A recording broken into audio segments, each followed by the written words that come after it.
Aujourd'hui, ce sera une vidéo sur la téléportation, où est-ce qu'on en est, où est-ce que les scientifiques en sont, est-ce qu'on est plutôt proche, qu'est-ce qu'il faut prendre en jeu pour que ça se réalise, etc. La téléportation, qu'est-ce que c'est? C'est passer de un point A à un point B sans faire le voyage, c'est-à-dire presque instantanément. C'est très compliqué à faire chez l'humain, parce que ça voudrait dire qu'on devrait prendre tous les atomes humains, les dématérialiser, et ensuite, à la vitesse de la lumière, les rematérialiser dans le nouvel endroit. Donc oui, ça c'est assez compliqué. Selon la théorie de relativité d'Einstein, c'est totalement impossible pour plusieurs raisons. La première, c'est que rien au monde ne peut s'approcher ou ne peut dépasser la vitesse de la lumière. La lumière, c'est l'objet, on va dire, le plus rapide de l'univers, donc ça peut pas, rien ne peut le dépasser. Et la téléportation, ça stipule en quelque sorte, vu que ça doit être instantanément, c'est comme si ça doit être aussi instantanément que la lumière, vous voyez ce que je veux dire? Et ça, c'est impossible à faire. Donc déjà, rien que pour cette raison, la téléportation en elle-même, c'est impossible et on n'y arrivera jamais. Les scientifiques, même dans 1 milliard d'années, ils n'y arriveront jamais parce que c'est juste impossible que quelque chose peut aller aussi vite que la lumière. Deuxième raison, selon Einstein, pourquoi c'est impossible, ça concerne la mécanique quantique. Dans la mécanique quantique, pour mesurer l'objet, ça va obligatoirement le perturber. Vous voyez ce que je veux dire? Par exemple, pour la téléportation, il faut mesurer, il faut scanner l'être humain, ce qui va perturber l'être humain lui-même, ce qui est normal, parce que pour téléporter, il faut l'amener d'un point A à un point B. Donc il faut prendre toute l'information de cet humain, tous les atomes, tout, il faut le scanner et ça va le perturber obligatoirement. Si par miracle ça ne le perturbe pas, dans ce cas-là, on va dire toutes les informations, toutes les molécules, atomes, énergie qu'on a pris de l'être humain, il va falloir qu'on le réassemble. Et ça aussi, ça va être très très compliqué à faire. Il y a des questions éthiques qui se posent. Il y a des questions de est-ce que c'est une copie? Est-ce que c'est vraiment le vrai être humain? Vous voyez, genre si par exemple on décide de me téléporter moi maintenant et qu'on enlève tous mes atomes, qu'on les on va dire enlève pour les reporter quelque part d'autre instantanément, est-ce que la personne qui sera reportée, qui sera reconstruite, ça sera moi? Ou est-ce que ça sera une petite copie? Vous voyez comme quand on scanne une feuille ou quelque chose comme ça, il y a une différence entre l'original et la copie. Donc c'est pareil pour l'être humain. Si par miracle on arrive à prendre toutes mes informations sans vraiment me perturber, est-ce que la personne qui sera téléportée, la personne qu'on va reconstruire, ça sera vraiment moi l'original ou une petite copie? Il faudrait beaucoup de moyens, de ressources matérielles, financiers pour reconstruire l'être humain qu'on a détruit. C'est quasiment impossible. C'est pour ça que selon Einstein, c'est impossible par rapport à la vitesse. Déjà le fait qu'on aille aussi vite que la lumière, c'est impossible. Ensuite, le fait qu'on scanne la personne sans la perturber, c'est impossible. Même si par miracle c'est possible, on ne pourra pas vraiment donner l'original à la fin.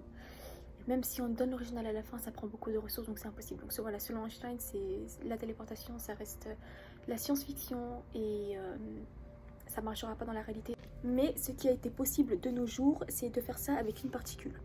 On va dire téléporter une particule. Par exemple, A, B sont identiques. On prend C, on change l'état de C, on sait que B va changer.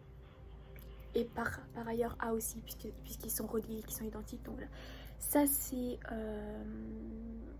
ce qui s'est un peu rapporté à de la téléportation. C'est pas vraiment la téléportation qu'on imagine, mais c'est ce que les scientifiques ont réussi à faire, on va dire. Si on revient à la téléportation humaine, Paul Weaver, qui travaille du coup dans le domaine tout ça, il s'est dit que ok, ouais, ça peut sembler compliqué de voilà, téléporter un humain, tout ça, mais avec tous les avancées scientifiques, avec toute la digitalisation, tout ça, il s'est dit que c'est peut-être pas impossible qu'on invente un printer 3D pour nous téléporter nous-mêmes.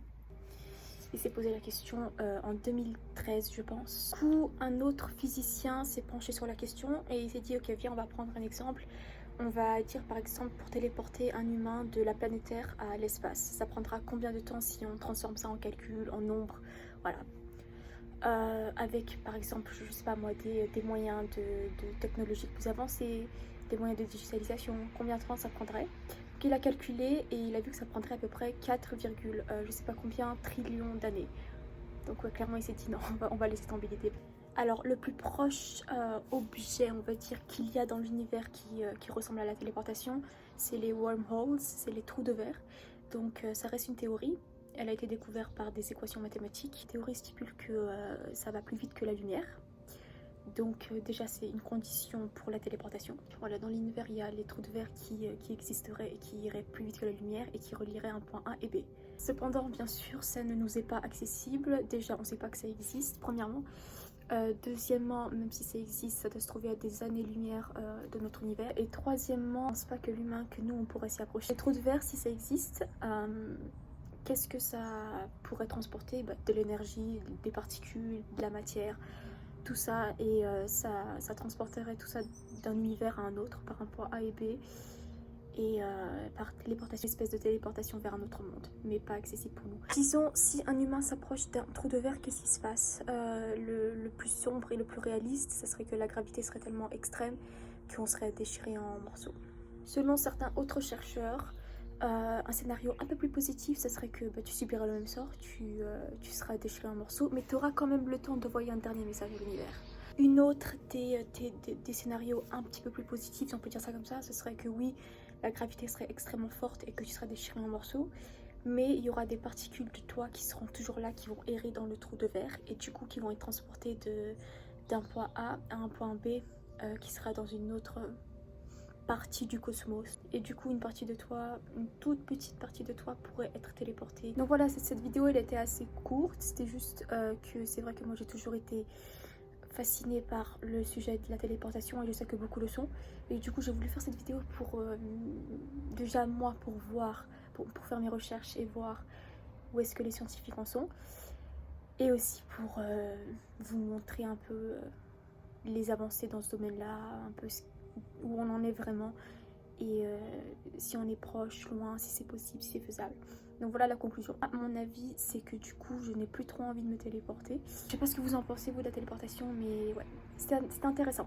Mais que ça reste de la science-fiction. Merci d'avoir regardé et à bientôt.